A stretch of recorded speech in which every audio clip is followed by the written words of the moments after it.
Welcome back to this new episode of the Computational Antitrust podcast. My name is Thibaut Schrepel. I am a faculty affiliate at Stanford University Codex Center, an associate professor of law at the VU Amsterdam, and the creator of the Computational Antitrust project, which explores how legal informatics can benefit antitrust law. The project brings together over 75 competition agencies and about 50 academics on the advisory board. Every month or so, we publish an academic article on the subject of computational antitrust. You can find all of these publications in open access at computationalantitrust.com. Today's guest is Nuno Rodrigues, president of the Portuguese Competition Agency since 2023. As you will hear, I have the absolute pleasure for this conversation to be joined, as always, by Teodora Grossa, now a postdoc at Sciences Po Paris, since Teodora defended her PhD earlier this summer. Congratulations once again to you, and now on to the conversation. Well, Nuno, thank you so much for coming on the podcast. I had the absolute pleasure of spending a couple of days with you in Lisbon just a couple of days ago. At some point, we're going to have to talk about pastéis de nata, but maybe we could keep that for later. So what we thought of doing with this conversation is to divide the conversation in three different themes.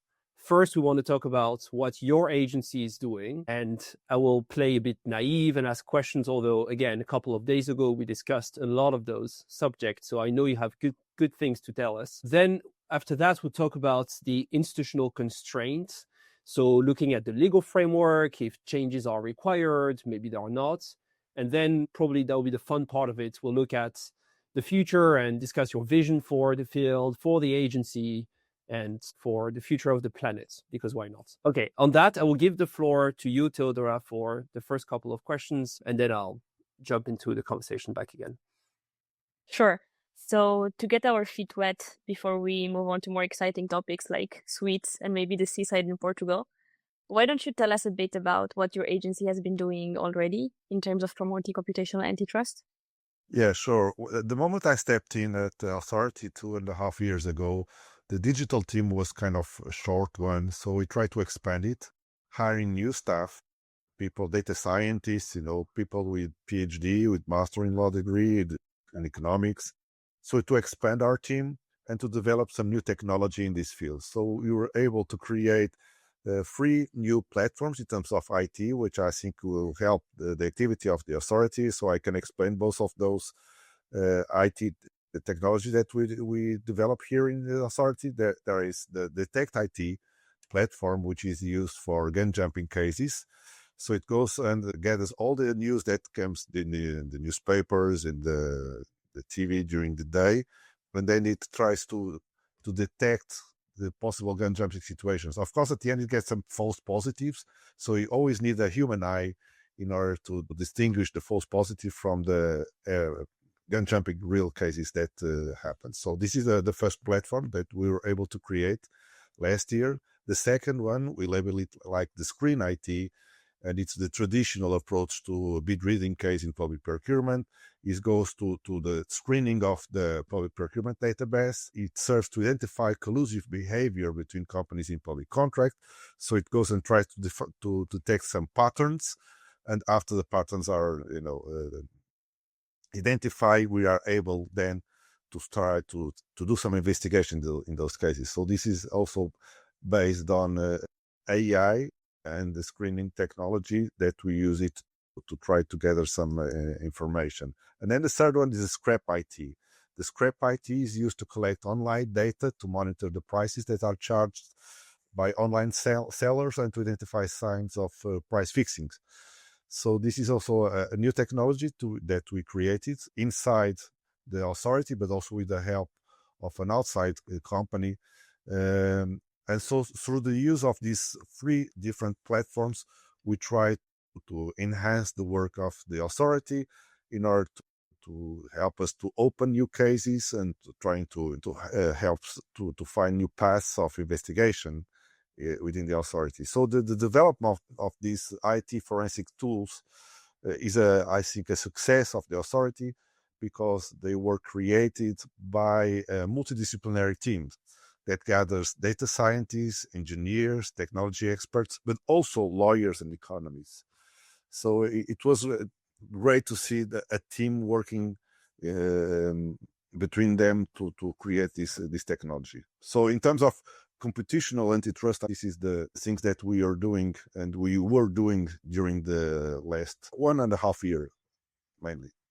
So it's been a very busy period, I gather, with all these tools being developed, and congrats for that. It's a big win for your agency. Can you give us some concrete examples of cases that were informed either by these tools you were describing or by your data or AI unit? Sure. In the case of the first platform that I mentioned you, the Detect IT tool, we were able to open two gun jumping investigations during the current years of 2025. We have other two that are still being, trying to be clarified if those are real gun jumping cases or not. But for the moment, we opened two gun jumping cases. In the case of the Scrap IT tool, we have opened 4 antitrust investigations, vertical cases, and 2 of them already with the sanctioning decisions. And in the case of the Screen IT tool, we have some ongoing investigations. We have not reached a decision. It takes time to build the case and to reach the final decision. But anyway, we have already used some of the patterns and some of the tip-off that we received from those investigations, and they helped us to open some cases. And yes, so based on those platforms, these are the outputs that we have reached up until now. Let me ask a follow-up question. So when we talk about tools, it may give the impression that something you develop, you throw in the agency, and then that's it. It solves all the problems forever. In fact, there are people behind. And the question is whether you find it difficult to have constructive dialogue between people with the technical expertise and lawyers and economists, because the more it goes, the more we add expertise within the agency. So have you seen challenges? Are you happy with the state of collaboration within the agency? Well, I would say it's always challenging, Thibault. It's always challenging to put lawyers speaking with data scientists and with engineers and with economists. It's always a challenge.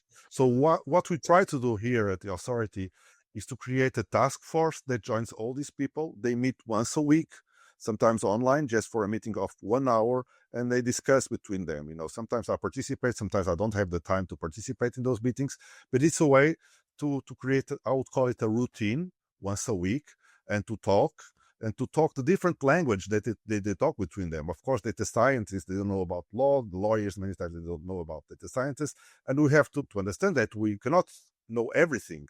So that's the idea, is to bring expertise from different areas, these different scientific areas, so that they can work between them. The thing is that the need that you have, and I think for the authority, the challenge here is to understand which type of specialists you need. And nowadays, you need more and more digital specialists, I would call it, data scientists, engineers, and all that, because it's a new brave world that we are dealing with. And then putting them to talk in an accessible way with people. And these platforms that I mentioned previously, for example, the Screen IT, you don't need to be a data scientist to deal with it. So it was created in a way that lawyers from inside the authority can use it, and use it in a friendly way. Okay, it's not something that is too much sophisticated, because it was designed by the people that build it in order to be accessible and a friendly user to other people from the authorities. So that's the way we try to work.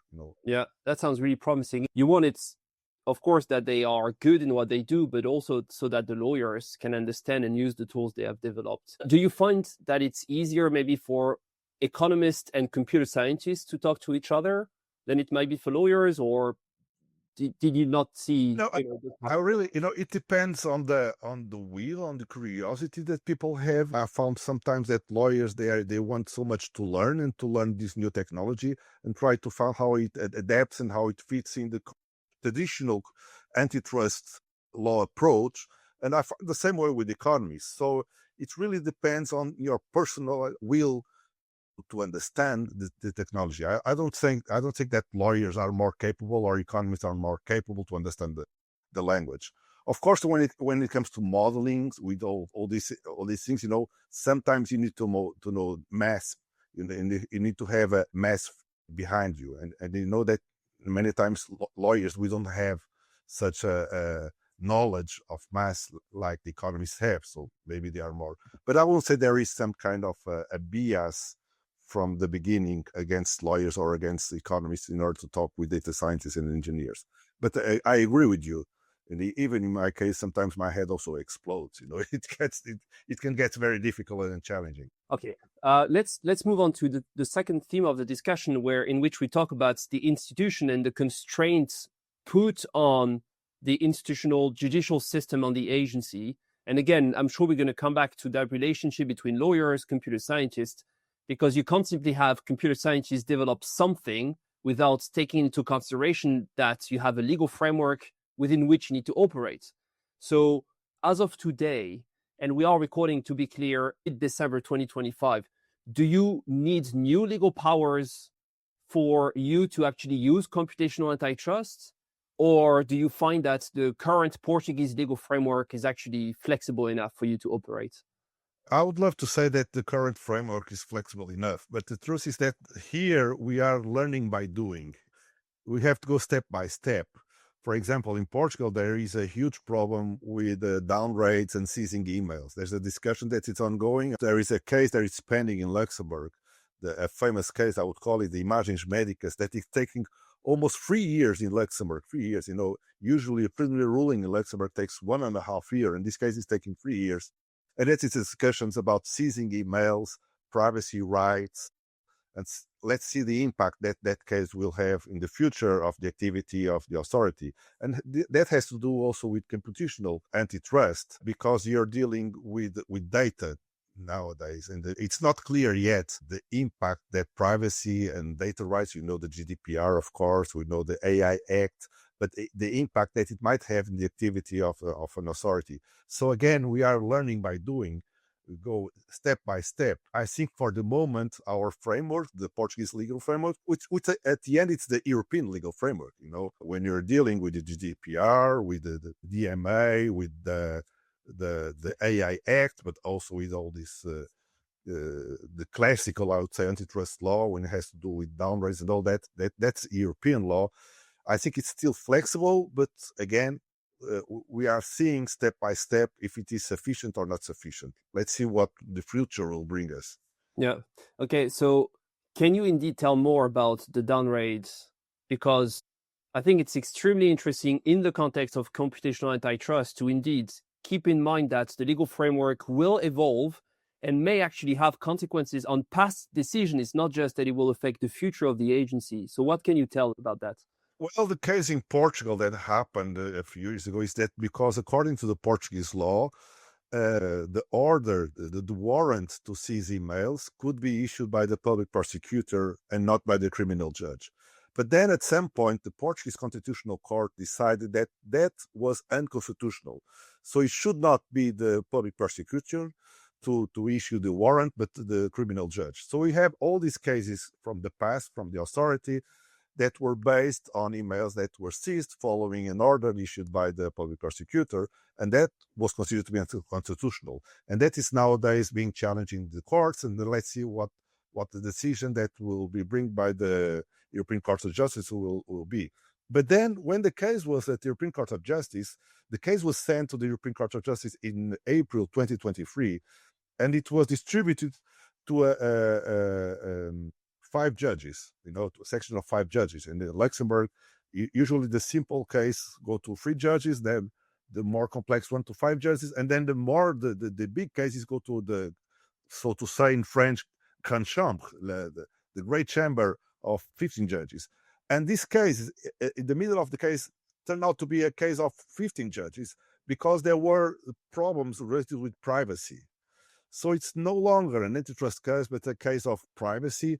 And in order to understand, if you do a downgrade, independently of being a warrant issued by the public prosecutor or a criminal judge, if you find some privacy data, if you can catch it, or what do you do in that context? And nowadays, it's becoming to be more relevant, this problem, because nowadays we are no longer just seizing emails. All the authorities are now reaching the mobile phones, for example. And when you You talk about your mobile phone, you talk about your life.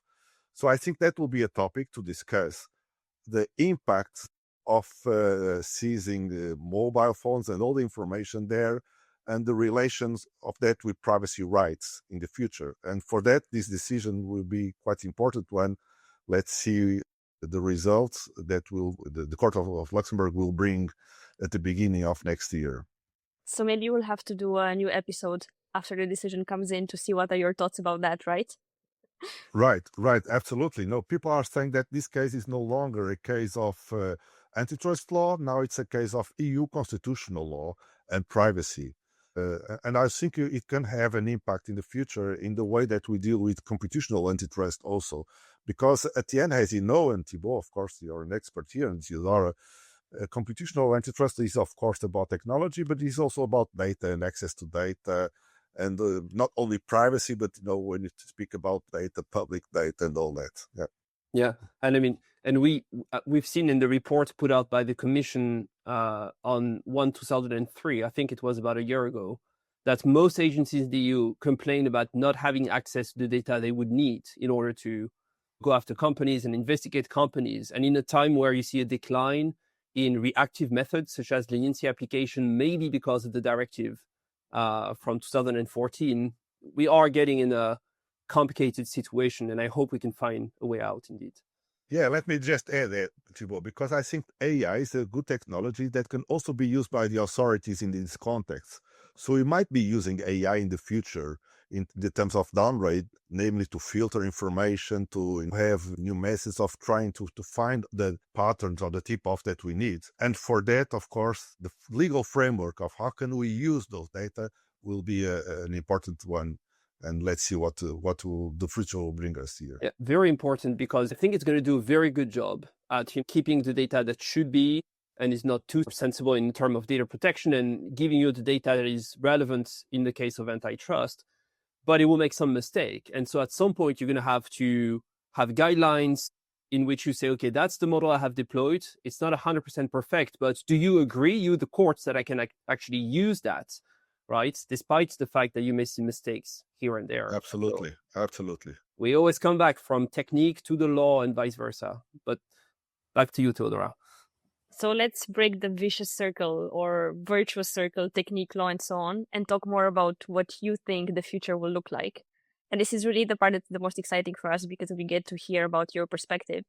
So which parts of antitrust law enforcement would you think should be automated?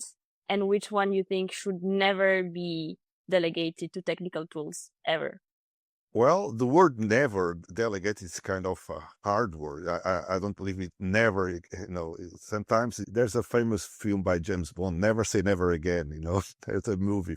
But starting to answer your question, and what I think would be most likely to be automated in the future, I think the detection of the indicia, the patterns, the relevance of the tip-offs. Like I was saying at the beginning, we try to use these tools that are based on AI here at the authority, the scrap IT, the screen IT, and that's quite important. Nowadays there's an overwhelm of information that the humans cannot go and identify. We need machines, we need AI to help in our work. So I think it will be more and more that way. You see all these problems that are caused namely by the collusive algorithm collusion, agentic AI nowadays, all these things. And for those problems, we need to tackle those problems also with technology the same way. So we need to create some new tools in order to detect indicias in those cases of collusion or explicit collusion or tacit collusion, whatever. And then also with the work of agentic AI. So for that, I think it would be more automated in the future, more and more. What should never be automated? Well, I think at the end, the analysis of the case, it always leads to have a human eye. A human eye to understand if the indicia that you have, if the facts really make sense or don't make sense. At the end, you will go always to have a type 1 or type 2 errors in terms of competition law, false positives and false negatives. And for that, you need a human eye. And then for the analysis to conclude the case, always will need a human touch there. Although, again, like I told you at the beginning, I won't say that it will never be automated. It might be. Nowadays you have decisions that are taken by the courts, and that those decisions are automated already. So you might have, like in some cases, situations where even the decisions can be automated. Let's see. I don't think it will happen in the short term, and for that we always need a human eye there. So now that the festive season is coming and we're all making wishes and imagining things, if you had unlimited budget, what would you develop today? Well, you're saying if I have an unlimited budget here at my authority. The Portuguese authority, it's not because I'm here, but it's made of brilliant people. We're just 100 people here in Portuguese authority, and they do a great work here with few resources. So I would expand first the human resources of the authorities to bring more people, to have a group of tech-savvy economists mining data and trying to discern patterns in data in a sophisticated way. So I will try to expand the automated procedures and how we develop. For example, in the context of merger control, there are already authorities that are doing merger control in an automated way. Also, when it comes to antitrust, we could do that. So I would hire more staff to create more automated procedures, to create new AI tools. I told you about the merger control, to help our work so that at the end we could do it in order to help to keep open and fair markets, namely in the context of AI. I think here the authorities have a very important role to play in order to keep an eye on what is happening. And you, Thibault and Tidori, you're doing also a brilliant work here to explain the interplay between the need to have competition and AI and to keep open and fair markets also in that context. So knowing that you do not have a unlimited budget, but a very much limited budget, although apparently you are very pleased with the quality of the staff, which is very good to hear. But what's coming in terms of computational antitrust? I hear you mention merger control quite a couple of times. Is that the new target that you have, or is it something different? Well, merger control is always in the radar of the authorities and is an important part of the work of that authorities pursues.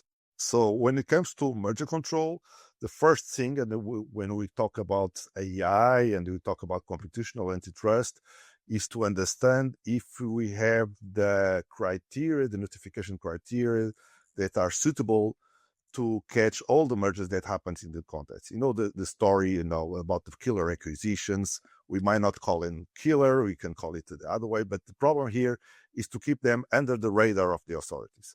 And for that, we can have a discussion about the use of calling powers, about the thresholds, if the turnover threshold is capable enough to capture all these mergers, or if we need to evolve to the transaction threshold, to the market share. We have it in Portugal, the market share threshold, and the use of calling powers. That's one thing. In the analysis of a merger, we need to understand if the approach that we are doing now is suitable, is capable of making the analysis in order to comply with the law, to understand if we need to block a merger when there is a significant impediment to effective competition. And for that, I do think, and I agree, I saw some of your papers, Thibault, that we need to have a more dynamic approach in terms of mergers.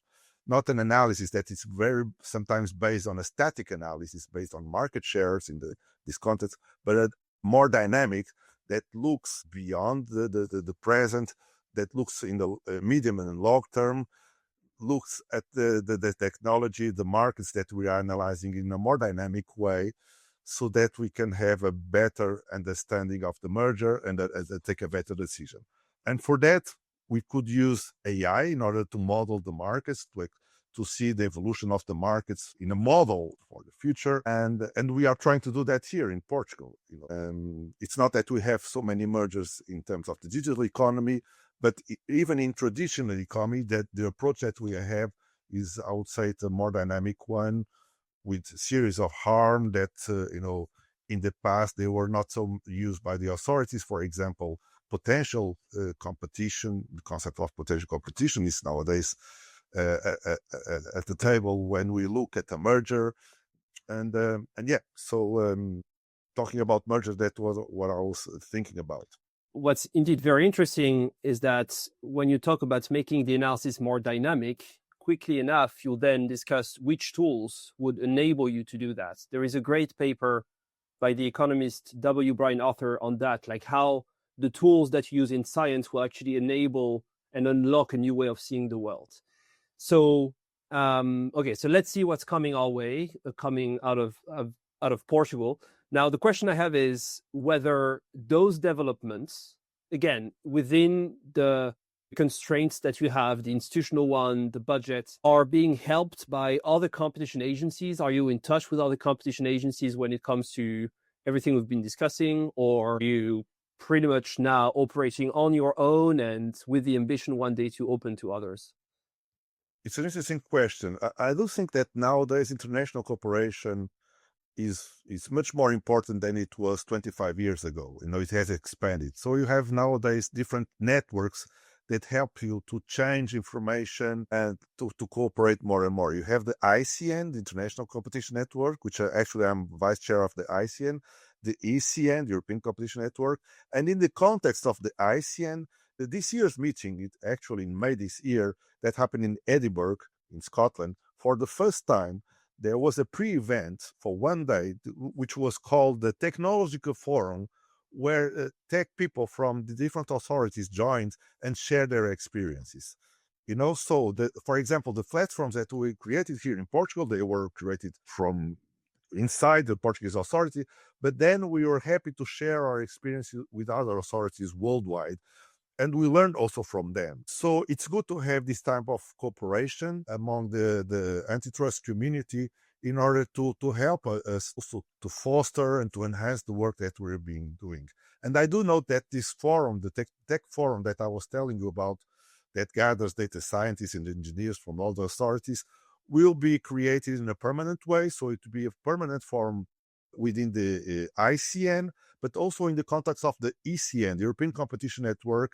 We are also working that field. The GGCOM, they have a unit based on technology and computational power and computational antitrust.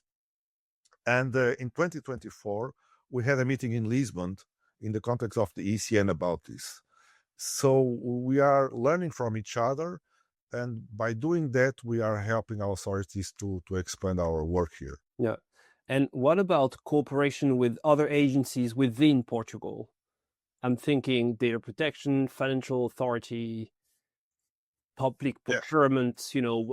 Have you seen changes in the last couple of years? Are you moving in a direction of, again, more cooperation or not? Yeah, it's interesting. First thing, after the Facebook case by the European Court of Justice in Germany, it was the court that said you need to cooperate with the data privacy agencies among the member states. So you, competition authorities, should promote a dialogue with the data protection authorities within your countries. And so after that case came out, we started to talk more with the data protection authority here in Portugal. So we signed a memorandum of understanding with them, trying to exchange some information. I think we can do more, and we are definitely going to do more in the future, but we have already started to have that dialogue. When it comes to the Public Procurement Authority here in Portugal, there's an interesting thing in Portugal at the Public Procurement Code. There is an article 400C, that says that all the data that is available, that the Public Procurement Database should be accessible to the competition authority. According to the Portuguese law, the data should be granted to us. So it makes it more easy to have this dialogue that we have also with the Public Procurement Authority. And that's why we're able to create this screen IT more easily, I would say, because of this open dialogue we have with them. Also because we are entitled to have access to that data according to the Portuguese code. And this idea also, the thing that we have this established in the Portuguese law now is under the look of the Commission, because they are revising the public procurement directives, and they are thinking to include a similar rule at the EU level in order to give access to competition authorities to all the information that is available at the public procurement database. So getting back to your question, yes, we are starting to have more cooperation with both the data protection and the public procurement authorities. It's a process, and we have to do more, I think.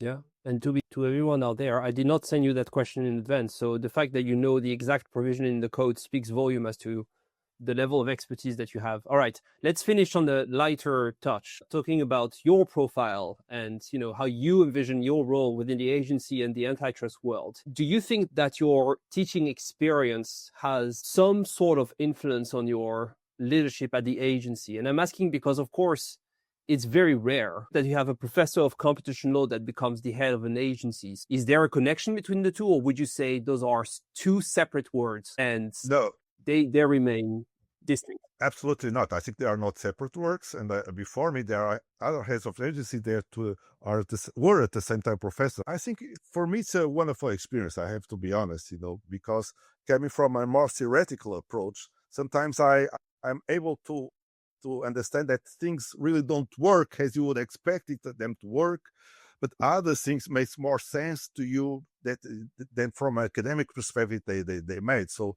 you are more aware of some problems that you were not aware being academic. But on the other hand, you are able also to execute some of your ideas that you have as an academic. So in my case, at the law school, I don't just teach competition law. I teach other things, EU law, so I try to build bridges among all these different branches of law and to bring them to the authority. And bring also some, I would say, from academic perspective, curiosity on new topics. Thibault, for example, the Portuguese authority, I think we were at the forefront when it comes to analyze the interplay between competition and AI. Mm. So I talked with my team, and they were happy when I took office, to start this work, to understand the impact that generative AI would have in competition and to analyze all the AI stack. And after that, in 2023, we were able to start to publish some issues paper and a short paper of series about that. And we're going to publish a new one in January next year about the interplay between microchips and generative AI, these problems of NVIDIA and all that. So I think I brought somehow a curiosity on finding new paths for antitrust law, to find new ways, and I try my team to do also the same way. And from the oppositely, also, I think I try to bring to my teaching activity some of my experience here, and try to bring some insights to academia from a more practical approach. And here in the job that I'm doing, many times you don't have time to think. Sometimes you need to rush things, to speed up. So you need to do a quick analysis in order to decide, And sometimes my work here is not glamorous, so how people would find. Sometimes my work is really not so glamorous as one would think. Sometimes it can get too boring, but it's the way it is. It comes with the job. Yeah, the same is true for academic work, though, right? Yeah, I know that. I know. Yeah, exactly. You just won a prize, and oh, that's the glamorous part. Important to win. Congratulations for your achievement. Yeah, that's the glamorous part, but not everything is. Although I enjoy, I think, every single bit of it. But it's good to hear, because I know from experience that bringing practice into the classroom is something that the students adore.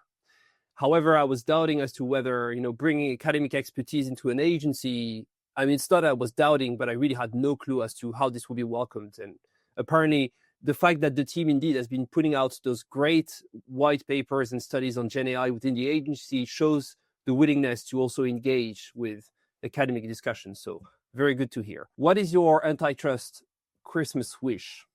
Is there anything on your list? Well, first of all, is to clarify the problem that I talked to you about the power to seize emails and to order down rates. That really affected the work of the authorities the moment I stepped in.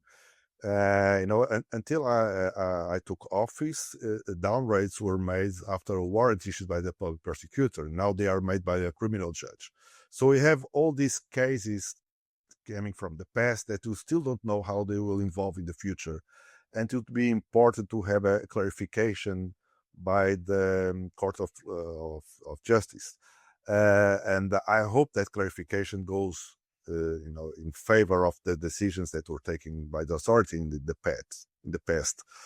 But then another Christmas wish that I would like, is I know this is kind of a mainstream answer, but to keep fair and constable and open markets. I think that's the the work that we do as an authority is not, sometimes to impose fines, to do some advocacy. Our work is at the end, it's kind of a virtuous circle which aims at the end to promote fair and controllable and open markets. And for example, in antitrust, in computational antitrust, if you want, our aim is to do that. Because at the end, it will be the society at large that will benefit, the Portuguese economy, and the European economy also. So my role here is to try to contribute to have a better economy and to promote the Portuguese and the European economy. So that would be my quite mainstream, I would say. Well, okay, let me react to that. I think maybe it was mainstream 5 years ago, but nowadays with the political environment in which we are and the pressure to have competition agencies do something else than that, I'm not sure if it's that mainstream. Am I reading too much into it? And because knowing the importance of your role at the ICN, do you have that wish because you've heard of discussion and you see there is a change amongst your colleagues, or is it not related necessarily? Yeah. We are facing challenging times in terms of other policies. For example, industrial policy, trade policy, and sometimes people blame on the competition policy for everything. And competition should not be blamed because things that are happening in the economy. Competition policy is a powerful tool.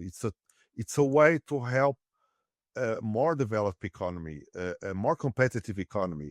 So the other policies should be embedded also with competition policy. When you talk about industrial policy, when you talk about trade policy.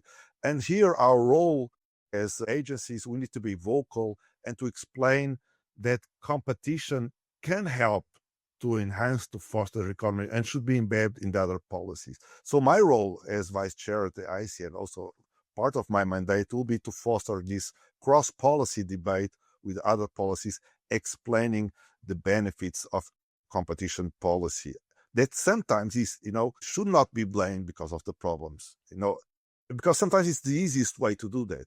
We have other problems, and one of the main problems in Europe is a political one, is the lack of a political will to solve problems. We are, under so much pressure from different sides of the world, from different things that are happening, war and everything, that sometimes the easiest way is to say, oh, this is because of competition, because of merger control, and it's not like that.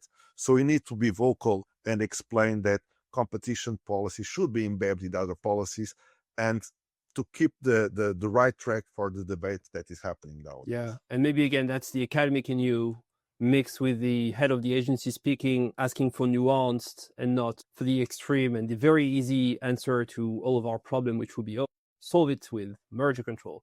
All right. Yeah. As you know, I'm running to be president of the Pastéis de Nata Association that has currently 0 member, and I will be the first. Where should people listening to you go if they want to eat the very best one in town? Well, in Lisbon, you have 2 different types of pastéis de nata. So you have the Belém pastéis de nata, which are near the Belém Tower, a famous monument here in Lisbon, to which I think you visit, Thibaut. And I think that will be the spot to be and to eat a very good pastel de nata. But then throughout the city, you have different cafes and corners where you can have a pastel de nata. But then again, if you are listening to this podcast and if you listen to Thibaut, you should send a message to Thibaut. He's the guy to talk with when it comes to pastéis de nata. He has my support to become the next president of the jury to select the Bel Pastel Nata in Lisbon. And I'm looking forward to have you once again in Lisbon to eat some pastéis de nata, Thibaut. Me too.